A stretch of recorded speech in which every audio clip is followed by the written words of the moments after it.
I'm Steve Lascalzo, and this is The Way.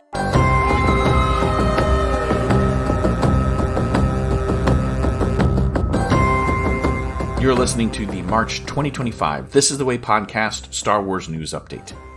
This is probably the second to last news update podcast before Andor's second and final season arrives. I'm most likely going to post April 2025's episode before Star Wars Celebration and before the Andor second season debuts. I know, I'll miss a little bit of the news in April, but I think that might be smarter than trying to handle all of that news in the middle of what I expect to be some epic episodes of Star Wars television. It's all going to depend on workload, of course. I think doing it that way is smarter. My plan as of today is that I'm going to put out a quick Andor story arc reaction for each of the 3 episode releases and then go back and handle each episode individually. I know I'm actually making more work, but I think doing it that way might help because then I won't have to rush to get each episode out before other podcasters and vodcasters do. I think that's the smartest way. I know it sounds like it's making more work, but I don't know if I can handle rushing 3 episodes. I think doing a reaction for all 3 and then going back is the smarter way to go. Look, February was a slow month, but as we get closer to new Star Wars, things tend to pick up.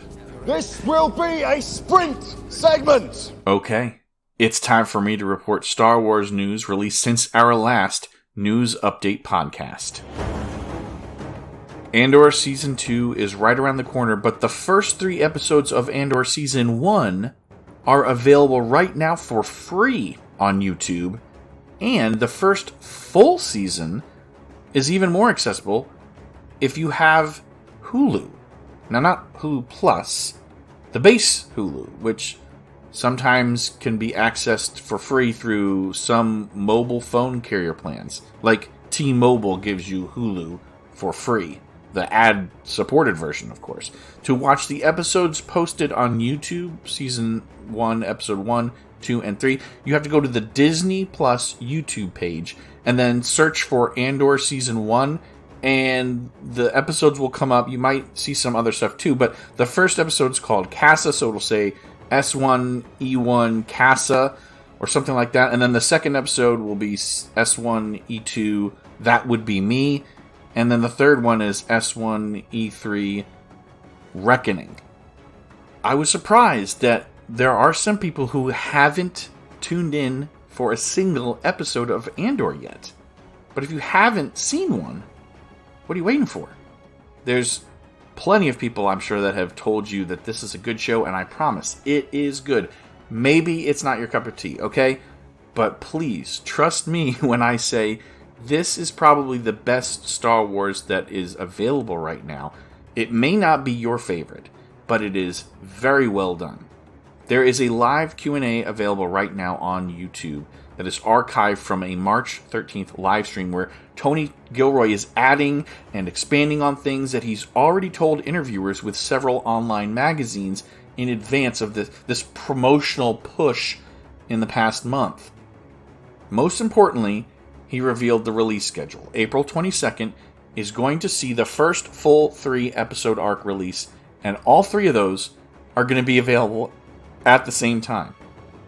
Then each week we're going to see the next arc release in full with a 3 episode block. So each year and each story arc will be a mini binge for you of sorts. I know a lot of people have had a problem with waiting week to week for the episodes. Well, this is kind of a hybrid model, right? Each week you're going to move a year closer in the Star Wars timeline toward Rogue One. The runtimes are still going to be about 39 to 55 minutes per episode, but, those times could include previously on and post-credit sequences. That means action runtimes probably in the 30 to 45 minute range. So if you think about it, Disney Plus is going to be releasing a new Star Wars movie, basically, for 4 weeks straight. That is crazy. We already knew the show is going to lead right up to the first moments of Rogue One, and Gilroy even mentions that they're so serious about that the continuity. They're de-aging Diego Luna's face in those final episodes so he looks as close as possible to how he did on the Ring of Kafrene in those first scenes in the 2016 movie. I mean, if you can't tell, I'm extremely interested in this show. I promise. Here, all right, here's a quote of Gilroy's from his Collider interview that is right in my wheelhouse. Okay, listen. We were just talking with someone about how Mon Mothma and Vel come off Chandrila, and you're thinking about, oh my god, all the early Christians and the Roman Empire of the elite. What was that like? People breaking away. The sorry truth is, here's a cliche, history repeats itself. So I want to make the show timeless, I suppose. Oh, I love it. Even though he's self-professed to not be a Star Wars fan.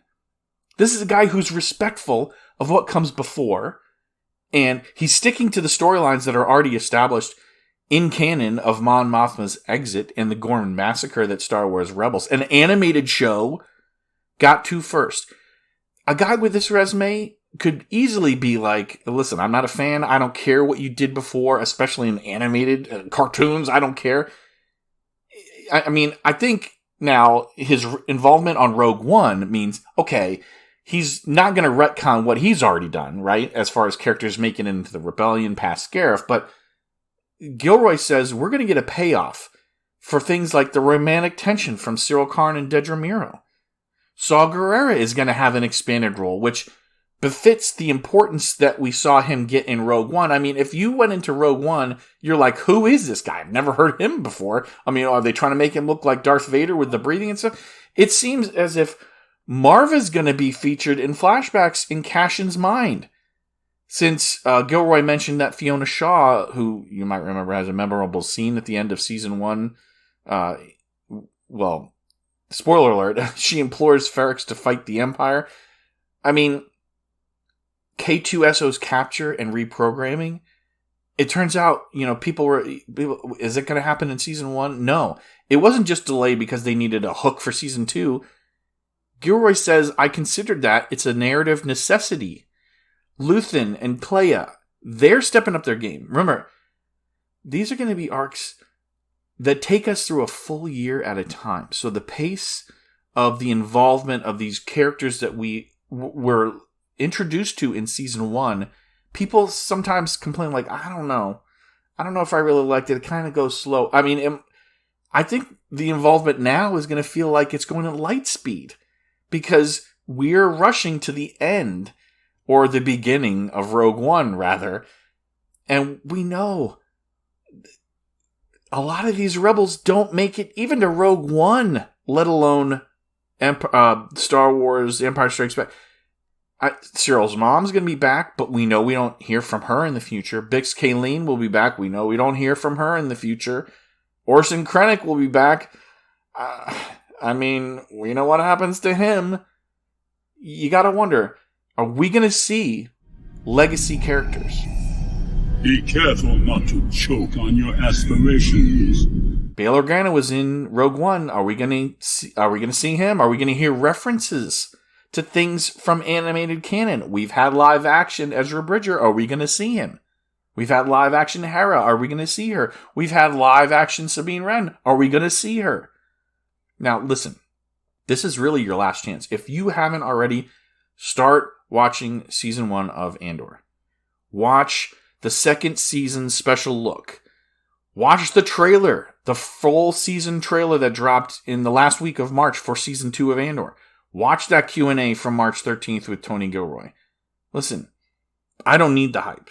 But if you haven't started watching Andor, you need it because you got less than a month to get caught up. I know several people have been soured on Star Wars by some bad television lately. I had to convince some people at a recent poker game that, no, listen, I promise Andor's worth it.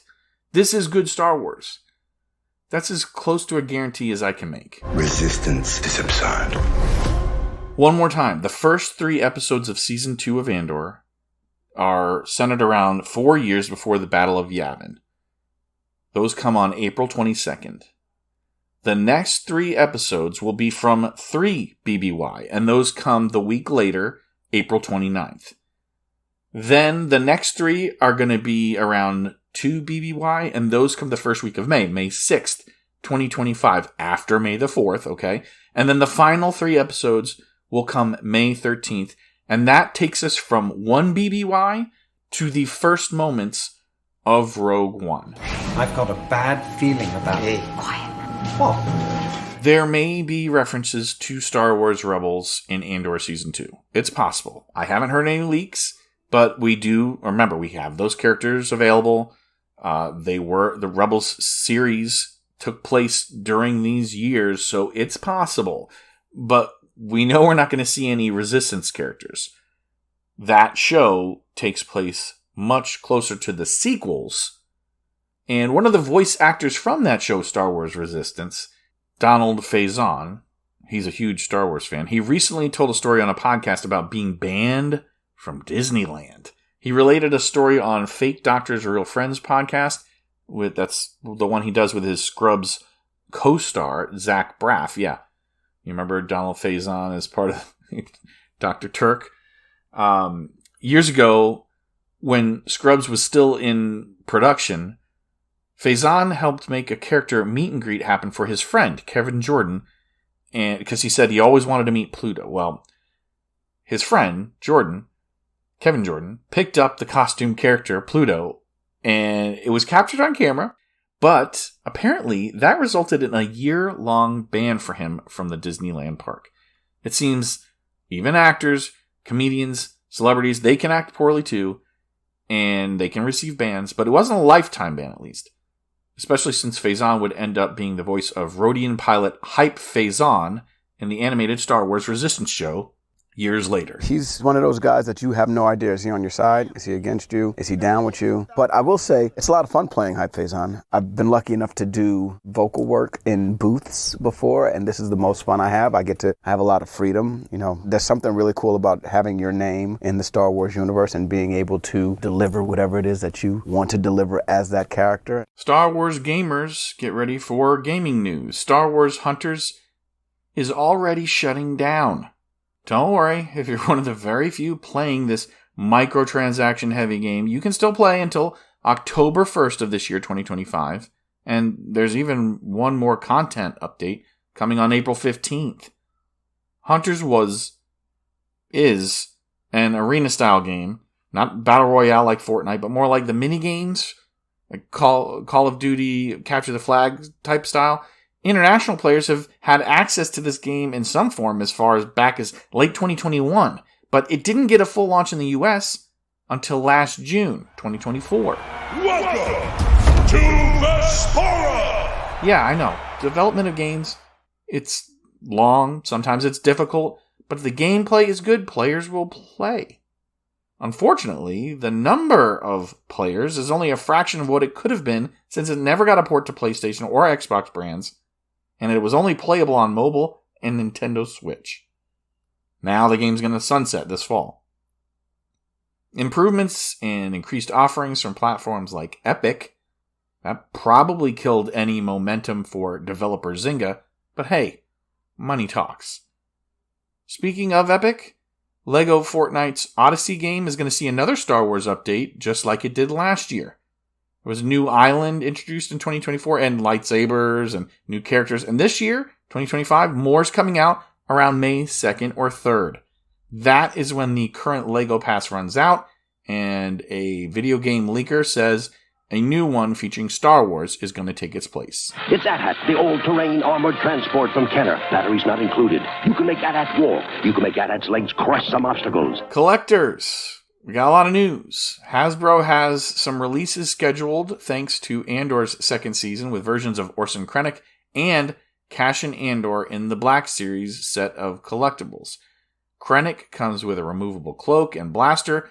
Currently, it's available for pre-order. Since it's a Black Series character, it does seem to resemble actor Ben Mendelsohn a little bit more than some of the other previous incarnations. Andor, he's in a Cinar flight test suit from a moment we have seen hinted at in the trailers where he may or may not be stealing a TIE Avenger. CNR is a family name. It's a weapons manufacturing company mentioned in Clone Wars, seen in Rebels, and that means that the footage that we see in those trailers suggests Lothal may, in fact, be in Season 2 of Andor. Maybe that's where Andor is going to steal the Avenger. Maybe he'll cause some havoc in the factory. I always wonder why these figures don't get bigger releases immediately after the episode that they appear, but hey, this is what we're getting. There are other Black Series collectibles not associated with Andor, though. There's a Moff Gideon in Dark Trooper armor from the end of Season 3 of The Mandalorian. He's got a Darksaber pistol, electro staff, removable helmet. There's a Praetorian Guard from The Last Jedi. A Black Series Count Dooku with cloak and lightsaber featuring swinging effects, so it looks like the saber is in motion. It's not a straight blade, but like a blade that looks like it's cutting through the air a little bit. Then there are Revenge of the Sith figures like Kit Fisto and R2-D2. And the R2 has extendable tool attachments, and there's rocket booster appearances. In the vintage collection, there's an Imperial Armored Commando from Season 3 of The Mandalorian, currently in pre-order. And 2 Mos Eisley Cantina characters, Ponda Baba. That's the Aqualish who loses his arm to Obi-Wan. And then there's an Athorian Momau Nadon. In the more expensive categories, there's a couple of helmets that I would like to mention for you. First, there's a Black Series 501st Clone Trooper helmet coming to GameStop stores this spring. The stores. I don't know if it's going to be online. It will only be available in stores starting May 4th for about $100, which means you're going to see it for $250 or more on the same day on eBay. The other helmet is a Lego helmet for $70, and that ships at the end of March. It is an AT-AT driver helmet. 730 pieces, item number 75429 if you're a collector. I'd like to close Collector's Corner with a more high-priced item, but we've got some more after this one. We know of one, though. It's Mara Jade's Legacy lightsabers. It was available online through the Disney Store and at parks starting March 8th. I almost said May 8th, but it was available on March 8th, and it appears that they're already sold out. Only 3,500 of the Legend characters' sabers were made available. She's never appeared in live action or the Disney versions of anything. This is the Mara Jade that married Luke Skywalker, and she was formerly an assassin trained to kill him. Again, in Legends material. Pre-Disney. The set included Mara's lightsaber hilt, a numbered certificate, and a collector's edition Legends comic book, Star Wars Mara Jade by the Emperor's Hand, issue number 1. The certificate features a Legends quote of Mara. It's not about the legacy you leave, it's about the life you live. And again, it was $325. But if you're shopping on the aftermarket, good luck. The Disney Store link is already unavailable too. Now, before we go, Hasbro Pulse had a live stream late in March, 25th, I think, and they revealed more figures. Some of them are already sold out in pre-order as well. Yeah, not even a week later. Mara Jade was online on March 8th. You'd say, okay, maybe a week or a month in, people would snap that up. Well, these figures have been out for less than a week. Those sold out figures are Vintage Collection Alexander Callis. Yes, that's right. Callis got an action figure. Good luck finding it on the aftermarket. Asajj Ventress, very attractive looking figure, but it is also unavailable. And Landspeeder with Tatooine Luke Skywalker figure also gone. The first two of those, Callis and Ventress, selling for around $17 on the site. And the Landspeeder, though, with Luke, that was $60. Sold out already. There still are some Black Series characters that are available in pre-order from that Hasbro livestream. We finally get another Skeleton Crew figure available, this time SM33, and fittingly, the site lists that figure at $33.99 US, but, don't forget the shipping, right? There are Black Series versions of Ahsoka figures, $24.99 US. There's an Ahsoka live-action version of Ezra Bridger from Peridia, and a Night Trooper as well each at that $25 price point. Then there were 2 more vintage collection figures still available, and I want to tell you about them. One is Vintage Collection Dengar in the Empire Strikes Back Vintage Collection. And the streamers made a very big deal of the card back packaging. It's VC01A. So that, I mean, if you're into that sort of thing, 01A, that might be an attractive buy for you. Finally, our favorite captain finally has his action figure. Captain Carson Teva himself, Paul Sun-Young Lee, joined the live stream for the reveal, and he mentioned the figure's jacket even sports some of the package that he helped design for the character's flight jacket in live action. I mean, it looks terrific. Ships August 1st, 2025. Only $17. I know. Translates to about $26 after shipping and taxes. And how do I know that? It's in my cart right now. And I know. It's in my cart. That means I didn't order it. And why didn't I just pull the trigger? Honestly, I kind of want a Black Series version. I want that rectangular box instead of this blister packaging that it's going to be in for display on a shelf. I know. Just one more thing. Sorry, Captain. Disney Parks news time. Where do I begin? I mean, let's talk BD units first, I guess. Jon Favreau made an appearance at South by Southwest and came on stage with Imagineers from Disney to announce the BD units that had been roaming the parks and they appeared in video games and briefly in The Mandalorian are going to be seen in The Mandalorian and Grogu movie. There's also a change coming to Smuggler's Run at Batuu. The Galaxy's Edge ride is going to have a release that coincides with the movie release next year. That means there's going to be a new version of the mission that happens concurrently with a scene in the movie. So I guess there'll still be the Coaxium Run, but then there'll be a new version, and I don't know. I mean, Favreau mentioned it doesn't put you in the scene from the movie, but it'll be like it's just happening just off screen. And this, he wasn't clear. Is this going to be a limited time ride variation, or is it going to be permanent? Is it going to be the only version available for some time, or is both this new mission and the Coaxium Run for Hondo, are those going to be options? Will you get to pick? I don't know. Not to worry though, the Mandalorian and Grogu movie comes out May 22nd, 2026, so there's plenty of time for more news on this development. There's a Death Star popcorn bucket available with a limit of 2 per person that lights up. I want one. And these may be Disneyland exclusives. I think it's part of Season of the Force. For some reason, you never see it at Disney World. There's also a Coaxium sipper shaped to look like a small Coaxium container. That looks pretty cool. A stainless steel tumbler featuring Yoda, a Mythosaur mug, Vader and Skywalker swizzle sticks.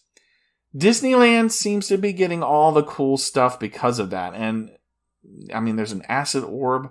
There's a Tauntaun bucket. Salvaged clone trooper bucket. Like a helmet. There's a Jawa sipper, Sap Tap cup, and Lothcat mug. Season of the Force runs from now until May 21st at Disneyland. I mean, any of that stuff you want to send my way, please send me an email. I'll give you an address to send it to, please. Finally, there's an update coming to Savvy's Workshop with a reclaimed and reforged parts and story theme available starting May 4th of this year, 2025. That's Star Wars Day, of course, May the 4th. There are already sets available like Peace and Justice, Power and Control, Elemental Nature, and Protection and Defense. And now with Reclaimed and Reforged, the story of those parts is told as if countless lightsabers have fallen into the hands of smugglers and bounty hunters over the years, I guess starting from even before the fall of the Jedi.